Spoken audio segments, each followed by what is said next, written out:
Hey y'all, welcome to Moonlight Library. This is Rachel, your host here at Moonlight Library. Today we're doing a book haul. I have bought a good amount of books, but the thing is, so I bought a lot of books. I haven't bought books in over maybe 2 months, but I just haven't unhauled all these books. They've been in a stack in the side of my room or my library office, and I have been meaning to unhaul them or not unhaul them, but haul them. But my shelves are getting very, there's not much room on them. It looks like there's room. It does, but it's because I have other books that are in stacks that I used for pictures. Anyways, never mind that. If you don't follow me on Instagram, you should. Link's down there. The plan is, here's the plan. We're doing a 3-parter. That's what I'm thinking. That's what I'm conceptualizing. We're going to do a book haul today. Great. I have a good amount of books. Then we're going to do a book unhaul. A little scary, but I have feelings like I can get rid of a good amount of books. I'm going to be a little cutthroat here. I'll talk about that then. And then, number 3 is a bookshelf light reorganization, maybe a little bit of a tour, and that'll be that, and then this will look better to me because you don't see the mess. You don't see the mess, but I see the mess. I have a whole book cart that just has books on it that I don't need to have books on, or this many books on. There's so many books. Anyways, here we go. So we're going to start with this pile. I have a pile down here, I have a pile here, and I have a pile here. I hope I go in the right order because I have some sequel, like the first book and the sequel, and they're not next to each other because I don't have order in my life. I don't have reason. I just don't have it. So we're going to start up here. So book of the month, obviously. I've still bought my book of the month. If I want it, if I'm like, this is what I want. So I got Hello Stranger from Catherine Center. I've read The Bodyguard. I kind of enjoyed that one. It was not my favorite, but this one sounded pretty interesting. So it's Love Isn't Blind. Oh, she has face blindness. That's it. So I think she has face blindness. Oh, yeah, okay. So she has face blindness, and then it's a love story comes out of that. So that's pretty interesting. I don't think I need to know much more about it to be like, I'm intrigued already. I have intrigue already. I'm going to make a pile over there of ones I've gone through. My God, we're in romance territory. This is Love Theoretically. I have read both of her other books, not the novella collection, but the other 2 first books. Allie Hazelwood really loves Tiny Woman, Big Man. So I love the STEM romance. I love the science, technology, engineering, math. I don't know why I had to say that out for you. Love that. But I don't love Tiny Woman, Big Man all the time. Switch it up. Can he just be an average size man? I don't need every man to be the biggest man in the world. But I'll still read it. But I will still read it. Anywho, do I even know what this one's about? I don't. So, this is about Elsie. She's a theoretical physicist. She does not like an escort thing, but people pay her to be their fake girlfriend, and this other guy ends up hiring her, I think, and he's maybe her colleague or something. Older brother of her favorite client turns out to be cold-hearted experimental physicist who ruined her mentor's career and undermined the reputation of theorists everywhere. Oh my God, he's a bad boy. He's horrible. We hate him. Hate to love. Next up, we have an older book. We're mystery territory, The Thursday Murder Club. I've heard about Richard Osman and the fact that he wrote for shows in England, game shows and stuff, or something like that. I hear it's quirky mystery, which sounds kind of fun, and with elderly people, which also sounds kind of fun. So I'm loving that. They get together on Thursdays and try and solve murders. Okay, and they're probably going to really solve something. Next up is a weird one. We have XX, and this is by Ryan Hughes. This gives the vibe of House of Leaves in the sense that like the page, there's weird stuff on the pages, so like kind of a mixed media thing, which I really like mixed media stuff. I just read episode 13 and really enjoyed it. I don't know what this is about. Cool. I'm sure I'll enjoy it, or maybe I'll hate it. Who knows? Joriel Bank Observatory in England, a radio telescope has detected a mysterious signal of extraterrestrial origin. Oh, that's interesting. It's like an alien thing. A message that may be the first communication from an interstellar civilization. Boop, boop. Oh, I'm sitting on the floor, so I'm going to be readjusting myself a lot. So, whatever. Next up. Elizabeth Acevedo. I love her. I love her! Family Lore. This is her first adult book. It's, I think, magical realism. So Fleur has a gift. She can predict the day when someone will die. So when she decides she wants a living wake, a party to bring her family and community together to celebrate the long life she's led, her sisters are surprised. So it's kind of like a family drama, family situation. Anyway, my hair is like really messily up and I feel like it's going to fall down any second now. But I'm just excited in general. I feel like Elizabeth Acevedo has so much feeling and power in her writing and it's really consuming. So also, she's very lyrical too. So I'm pretty excited about that. Why is there glue in the center of this book? That is so weird. It's like the glue, you can't even see it. My focus is like, this is all glue. You see that? That's weird. Maybe it's like the book glue. I didn't get this glue on there. I'm not gluing books. I'm not out here gluing books. Okay, I'll figure that out when I read it eventually. Next up, I got this one, Book of the Month as well. I think this is a pretty much Book of the Month stack. I think Book of the Month ends there. I might have like one more. I think this is it though. But I have Just Another Missing Person by Gillian McAllister. I just read Wrong Place, Wrong Time, and I really did enjoy it. So I'm interested to read another mystery by her. I don't know if this is exactly what I would be excited to read, but I did enjoy her writing, so I'm like, I don't know. There's a man out there. His weapon isn't a gun or a knife. It's a secret. So we're following Olivia and Julia. Olivia is 22 years old, no history of running away. So I'm guessing she's the one who goes missing. And then Julia, the detective heading up the case, she knows what to expect: a desperate family, a ticking clock, and long hours away from her daughter.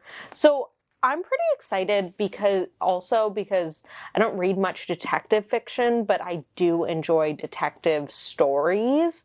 So maybe I'll find something new in myself. Maybe I'll find a new passion. Yeah. Like reading wise. I keep talking about being in my romantasy era. I bought this one back in May. This is From Blood and Ash by Jennifer L. Armentrout, because everyone talks about Jennifer L. Armentrout in the romantasy community. I'll read you a little bit because I'll never read you the whole thing. It's just never going to happen. I don't like reading whole synopsises. So, a maiden chosen from birth to usher in a new era, Poppy's life has never been her own. The life of the maiden is solitary, never to be touched, never to be looked upon, never to be spoken to. So I don't really know what it's about. I don't know, fantasy realm smut. That's it. That's all we got. Then I have Slew Foot by Brahm. I have wanted to read this book for so long, and I think that I want to read it in October. I feel like this is an October book for me. So this is set in colonial New England. Slew Foot is a tale of magic and mystery, of triumph and terror, from Brahm. An ancient spirit awakens in a dark wood. The wild folk call him father, slayer, protector. The colonialists call him Slew Foot, demon devil. The Abitha, a recently widowed outcast, alone and vulnerable in her pious village. He is the only one she can turn to for help. Interesting. Witches? I don't know. Maybe. Yeah. Okay. That's very Halloween. I'm feeling Halloween. Next one I got from my mom. She just had this sitting around for a long time and I wanted it. I was like, give me that. This is Habibi, and that is by Craig Thompson. It's a graphic novel.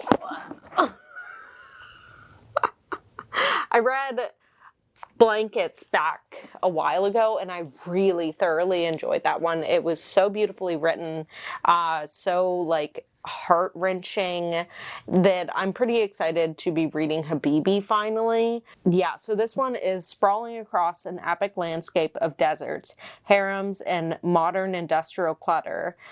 Habibi tells the story of Dodola and Zam, refugee child slaves bound to each other by chance, by circumstance, and by the love that grows between them. Love that. Okay, next up is Wool by Hugh Howey. I've been seeing this around for a long time. Originally, I think it was just an online, like, not fan fiction, but, you know, online published, not published, but on a blog. I don't know. Whatever you call that. I'm uneducated. You know me. I'm uneducated. So this one, it's like they live in this silo or something underground, and they don't know, like, it's a society community that they think, like, the world is gone above ground, or at least that's what they're told, but I mean, I don't know if it's gone or not. There's a show now on Apple TV called Silo that is this. So I'm excited. I think it's like a trilogy. Oh my god, I got like 40 messages just now. Whatever. Fear Street. Super thriller nightmares. This is just 2 books in one. The Dead Boyfriend and Give Me Kill. And this is by R.L. Stine. I just thought it would be fun maybe to give this a read at some point, maybe for Halloween or something. A little spooky, a little throwback, you know, take me back in time. Just little ghost stories. I love it. Next up is The Butcher and the Wren. Don't know what this is about either. I think it's by a podcaster who wrote this. Morbid, that's the name of the podcast. Something dark is lurking in the Louisiana bayou. It's about a serial killer and just, I don't know, seems kind of weird, haunting. I think it's a horror, maybe a little mystery. We have a detective here too, so that's exciting for me. We have Uprooted by Naomi Novik. I have heard so many good things about this retelling of a fairy tale. I think it might be like Briar Rose or something. I don't know. Maybe I just made that up. But everyone who has read this, I feel like people love this book, and I always hear about it. And I was at the bookstore a couple months ago, and the guy at the bookstore was like, you should definitely read this book. Like, it's so good. And I was like, okay, I'll buy it. So I was easily convinced. I was like, yeah, okay, I've heard it way too many times to read this. And I like fairy tale stuff, you know? It sounds good to me. Then we have, I left the stickers on all of these. Whoopsies. Sundial by Catriona Ward. And I really enjoyed Last House on Needless Street. So I'm pretty excited for this one, even though I don't know what it's about. But that other book was so freaking crazy that I can't wait to read anything else. You can't escape what's in your blood. All Rob wanted was a normal life. She always got it too. A husband, 2 kids, a nice house in the suburbs. But Rob fears for her oldest daughter, Callie, who collects tiny bones and whispers to imaginary friends. Rob sees a darkness in Callie, one that reminds her too much of the family she left behind. Wow. That's like really pretty. It's like really pretty. I like that. Okay. They have like a new book sticker on some of these books, and I'm like, it's not new. Like, this is not a new book. Like, new in the past 5 years, sure. But I'm not going to give you new. Anyways, this is Tender is the Flesh. And this one is cannibalism, people eating humans, and like selling their meat. I don't know. It's Argentinian, I believe. It sounds really interesting, to be honest. Is it? Yeah, it's Argentinian. Yeah, I've just heard it's really messed up and crazy, so I'm excited. Next up, we have Cackle by Rachel Harrison. And I've never read Rachel Harrison, but I hear she's like kind of a cozy horror writer. And I thought that might be nice at some point. I was like, someone was like, Rachel, you need to read Rachel Harrison. And they were like off of something else I was reading. And I was like, okay, I give her a try. I'll try out Cackle. This is like witches and stuff, cozy fantasy, darkly funny, frightening novel about a young woman meeting a witch who might be too good to be true. So, yes. Next up, I bought the sequel to the Poppy Wars. I haven't even read the Poppy Wars. So, I knew I'd want it, so I had to buy it. It was like pretty inexpensive wherever I bought it. So I was like, obviously I need this right now because it's not very expensive right here. So obvious, you get it. Okay, next up we have Ocaledonia. This one is kind of like a literary fiction, but like lightly, it's like gothic literary fiction.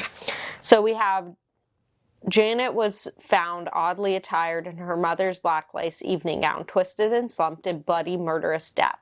So begins Ocaledonia, with the body of a 16-year-old Janet discovered in her Scottish Highlands home. There's no shortage of suspects in the murder of the unlovely and unloved Janet. Despite this opening scene, Ocaledonia is not a whodunit, but an account of an ill-fated young heroine's life from birth to death. Eric LaRocca's The Trees Grew Because I Bled There. And this is a short story collection from him. He usually writes like queer LGBTQ IA plus literature, and I love that. Representation in all genres. Please, please do it. Eric is amazing. This is Everything the Darkness Eats. This one is an actual novel. It's very, you can see it. Everything the Darkness Eats. This one is hard to read, but it looks great. I saw the hardcover edition of this, and it is terrifying. It is terrifying looking. An insidious darkness threatens to devastate a rural New England village when occult forces are conjured and when bigotry is left unrestrained. After a recent string of disappearances in the small Connecticut town, a grieving widower with a grim secret. Sorry, I got dust. I just blew dust all over the place, so I'm like, so it sounds good.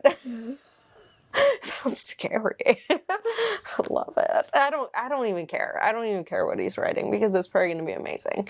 So I don't even care.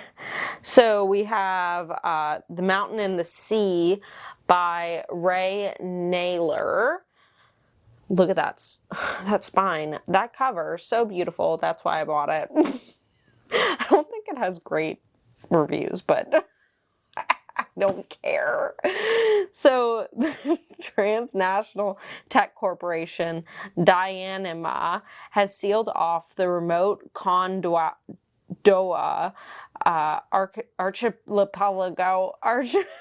archipelago.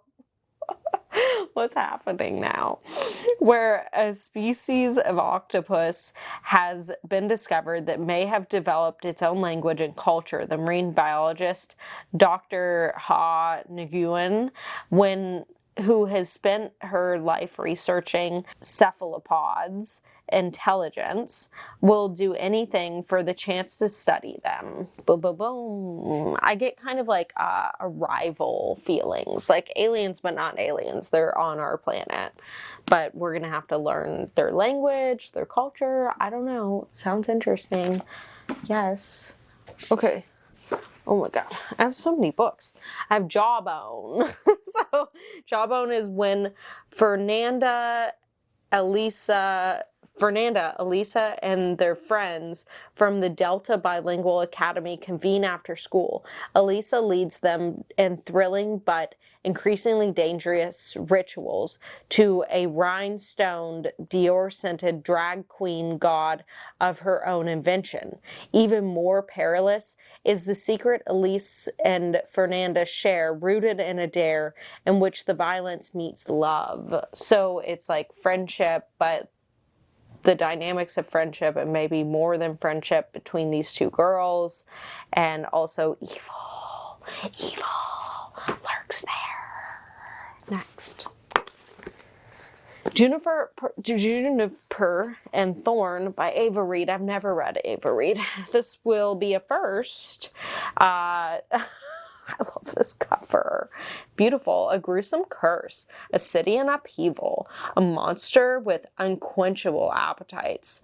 Marlin Shen and her two sisters live with their wizard father in a city shifting from magic to industrial industry, as Oblaya's last true witches. She and her sister are little more than a tourist attraction as they treat their clients with archaic remedies and beguile them with nostalgic charm. I'm assuming something goes wrong. You should have said more in the first couple sentences. I pray couldn't write these descriptions, but whatever. Half a Soul. We have Olivia Atwater, and this one is a cozy fantasy. So cute. And I get the feeling that it's very like Bridgerton fantasy era.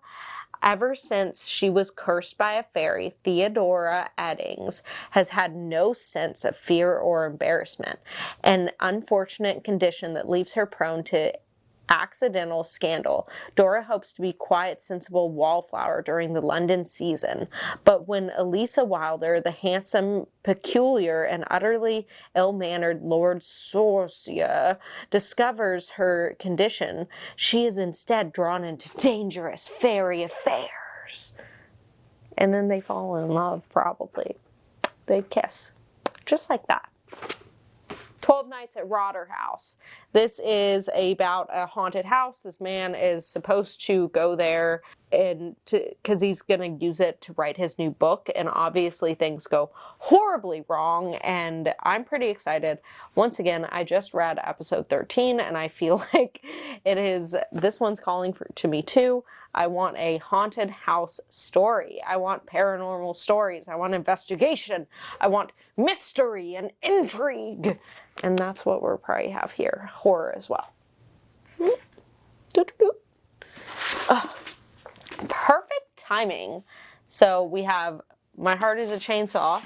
And on the top of this pile, I did have it right. Don't Fear the Reaper. This happens to me all the time where I buy two... I think I even bought this book first. It was just inexpensive where I found it, so I had to buy it. And I love Stephen Graham Jones, so I am excited to read these. I think that it's like playing with the idea of a slasher sort of thing. So you don't find a more hardcore 80s horror fan than high school senior Jay Daniels. And Jay Daniels. And you don't find a place less supportive of girls who wear torn t-shirts and too much eyeliner than Proof Rock, nestled 8,000 feet up in the mountains in Idaho. There are mountains in Idaho? Oh my God, Rachel. Geography. Right alongside Indian Lake. Both... Everyone's going to be like, Rachel, you're dumb. Don't look at me. Home to both Camp Blood, site of a massacre 50 years ago, and as of this summer, Terra Nova, a second home celebrity Camelot being carved out of the national forest. Anyways, and this is the sequel. I don't want to know what it's about until I read this one, so you don't get to know either. Sorry. Next up, I caved. I bought it, Addie LaRue. It was pretty inexpensive, and when it first came out, I was like, I have no freaking interest in this book. But over time, I'm like, maybe I could be interested in this book. I feel like I might be interested in this book. It's about this girl that she makes like a deal with the devil or something, a demon, the devil, that anytime she'll live forever as long as people don't remember her unless they're like looking at her or something. And it just goes through many years of her life. And I don't know, sounds good. Sounds good to me. I'm really bad at grabbing this. Black Sun. We have a sci-fi, Rebecca Roanhorse.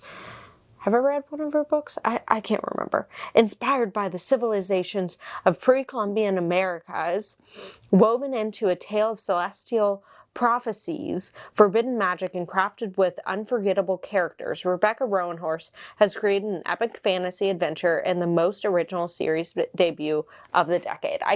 I hear so many really good things about this. Once again, I love representation in sci-fi as well. Like, we need some, or we have some, and we should be reading some representative fiction in all genres. And I love this, and I'm excited to read it. And yeah, I have been reading some sci-fi, so maybe we get into that. This is a series as well. Yeah. Did I say that? I might have. Burnham Wood by Eleanor Catton.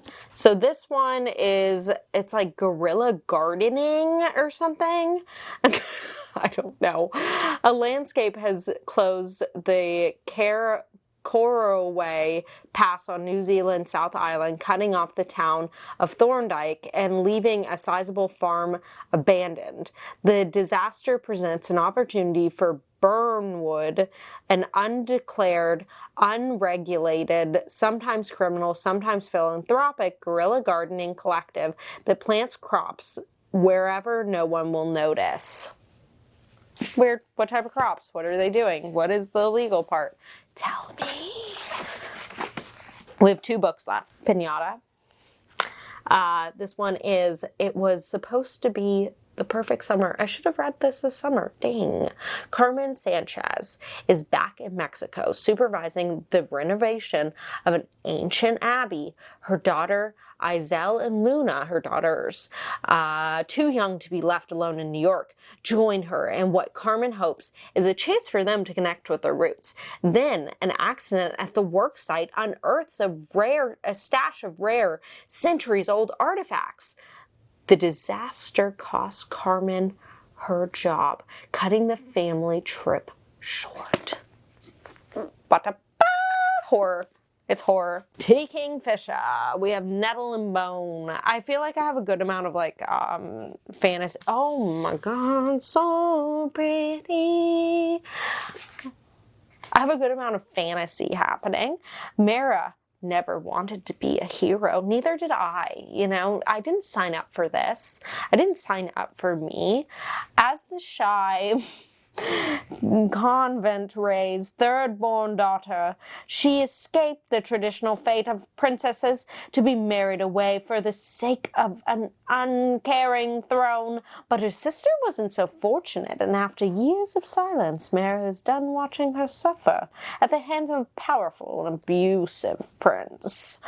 Seeking help for her rescue mission, Mara is offered the tools she needs, but only if she can complete 3 seemingly impossible tasks. Build a dog of bones, sew a cloak of nettles, capture moonlight in a jar. We have a quest afoot. I love that. Okay. Anywho, that's it. those are all the books. As you can see, that's a lot of books. There are more books just that I've already talked about on this channel. I've read them. They're just sitting out and about, and they need to go on the shelves. I need to figure out the shelves next. So you'll see me again soon unhauling some books. Scary, but I'll do it. I'm going to do it. Trust me. Trust this. Anywho, if you're new here, be sure to subscribe. I should say that in the beginning. And if you're not new here, just keep being here because I love you. Anywho, if you got to the end of this, let's see, put a vine emoji. Is that a thing? Yes. Sure. There's no such thing. There's no such thing. Put a rock. Just put a rock. There's a lot of fantasy, and fantasy involves rocks. You know that. I know that. I've read fantasy before, and it feels very stony. Okay. Bye. Anyways.